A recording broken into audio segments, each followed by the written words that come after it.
Hello আমার কলিজার বন্ধুরা, আজ কলিজা দিয়ে, গুলজে দিয়ে, পেটা দিয়ে আর মাথা দিয়ে আর ঠ্যাং দিয়ে আপনাদের সঙ্গে বন্ধুত্বের ভালোবাসা বাড়াবো। আসসালামু আলাইকুম আমার প্রিয় সকল বন্ধুরা। বছরের শেষ অংশে চলে এসেছি। নতুন বর্ষ শুরু হওয়ার আগেই আমাদের করতে হবে অনেক অনেক অনেক কিছু, পাড়ি দিতে হবে এখনো অনেক পথ। যাই হোক, আসেন আজকের রেসিপিতে চলে যাই। আমি একটি প্যান বসিয়ে সেখানে কিছু পেঁয়াজ ভাজি করে তুলে রাখতেছি, কারণ অতীতে আপনাদের বলা আছে যে আমরা যে কোনো তরকারি রান্না করলেই একটু পেঁয়াজ ভেজে উঠিয়ে রাখি, তারপর ওটাকে পাটায় বেটে ফোড়ানি পোড়া বলা হয়, দিয়ে দেই। কাঁচা মশলা, কাঁচা পেঁয়াজ, রসুন সবই বাটা দেওয়া হবে ইনশাল্লাহ, কিন্তু ওটা আমাদের স্পেশাল একটা মশলা, আমাদের অঞ্চলের জন্য, আমাদের কাছে ভালো লাগে। আপনি যদি না খেয়ে থাকেন একদিন ট্রাই করে দেখবেন। এখানে কোনো মাংস নেই, এখানে হচ্ছে সম্পূর্ণ যে মুরগিগুলো কিনে আনছিলাম সেই মুরগির পা, কলিজা, গুলজা, মাথা এগুলো দিয়েই রান্না করতেছি। যাই হোক, স্বাভাবিকভাবে মুরগির যে সমস্ত মশলা প্রয়োজন হয়, আদা বাটা, রসুন বাটা, জিরে বাটা, শুকনো মরিচের গুঁড়া, সব কিছুই, গরম মশলা, দারচিনি, এলাচ দিয়ে, তেজপাতা দিয়ে, সব কিছু দিয়ে আমি এখন এগুলোকে সুন্দর করে কষাবো। এগুলোকে যত সুন্দরভাবে কষানো হবে তত এর খাওয়ার স্বাদটা বাড়বে। আর জানেন তো, আমাদের ঘরে আমার দুই বাচ্চার দুটোই হচ্ছে আলু পোকা। যাই রান্না হোক না কেন, তাদের প্লেটে যদি আলু না যায় তারা মনে করে যে কোনো কিছুই ভাগে পায় নাই। তাদের চরিত্রটাই এমন, যে কারণে বাধ্যতামূলক যাই রান্না করি না কেন, আমি শাক রান্না করলেও আমাদের ঘরে তার ভিতরে 2-4 টুকরা আলু দেওয়া লাগে। তা না হলে তারা মনে করে মানুষ মাছ খোঁজে, মাংস খোঁজে, তারা আলু খোঁজে। কিছু করার নেই, এখন অভ্যাসের দাস। এই দেখেন, সেই অভ্যাসের দাস পূরণ করার জন্য আমার এই হলো অবস্থা। তো তাদের এক টুকরো মাংস দিলেই চলবে, কিন্তু আলু চাই 2-3-4 টুকরো। এই অভ্যাস হয়ে গেছে খাইতে খাইতে ভাই।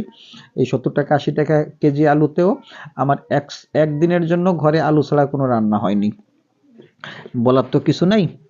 যাই হোক, এভাবে আমি সুন্দর করে মাংসটাকে কষিয়ে নিলাম, এবং সেই মাংসের ভিতরে আলুটাকেও এখন শেষ মুহূর্তে দিয়ে কিছুটা কষিয়ে নিচ্ছি। এই স্বাদটাকে যত কষানো যায় ততই বাড়ানো যায়। কষাতে হবে পরিপূর্ণভাবে, অতি সুন্দরভাবে, এই কথাটা আপনার মনে রাখতে হবে। যাই হোক, আমিও ধীরে ধীরে চেষ্টা করতেছি যে পুরোপুরি মাংসটাকে এবং আলুটাকে সুন্দর করে কষিয়ে নেব, এবং আমি সেই চেষ্টাই করে যাচ্ছি। এখন বন্ধুরা, যে একটা বছর গেল, লাস্টে এই যে 4টে বর গেল, একটা বড় বউ পেল না, এই ব্যাপারে কি আপনাদের কাছে কোনো সলিউশন আছে? 4টা বর গেল, একটা বড় বউ পেল না, বিষয়টা কেমন হাস্যকর না? বর গেল কিন্তু বউ পেল না, এটা কেমন কথা?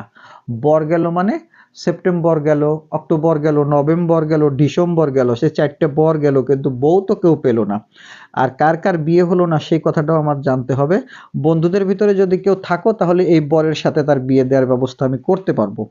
যাই হোক, আমার ঝোলের পানি দেয়া হলো, কষানো যেহেতু শেষ, এখন রান্নাটার একটা পর্যায়ে চরম আনন্দ এবং উদ্দীপনা নিয়ে রান্নাটা হচ্ছে, এই জন্য যে এগুলো সব খাওয়া হবে পিঠে আর রুটি দিয়ে। রুটি এবং চিতই পিঠে, দুই প্রকার, দুই ধরনের আড্ডা দিয়ে এগুলো খাওয়া হবে। এই যে সেই আমার পেঁয়াজ বাটা, ওই যে ভাজা পেঁয়াজ তুলে রাখছিলাম, সেটা বাটার পরে ওইখানে দিয়ে দিলাম। এখন যে ঝোলের উপর দিয়ে একটা ঘেরান ওঠে না, এটাই আমাদের সব থেকে টেস্ট, এটাই আমাদের সব থেকে আরামের। অতএব বন্ধুরা, নো টেনশন, ডু ফুর্তি।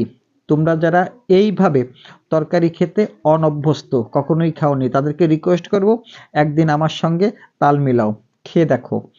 যে কোনো তরকারি, মাছ হোক আর মাংস হোক, রান্না করার আগে কিছুটা পেঁয়াজ সুন্দর করে তেলে ভেজে তুলে রাখবা, এবং স্বাভাবিকভাবেই যা রান্না করতেছো তার তো প্রয়োজনীয় সব কিছু দিয়ে দেবা, ওই পেঁয়াজ বাটা ঠুক লাস্টের দিকে দিয়ে দেবা। দেখবা যে ঝোলের ভিতরে একটা আলাদা মায়া মায়া ঘ্রাণ আসে।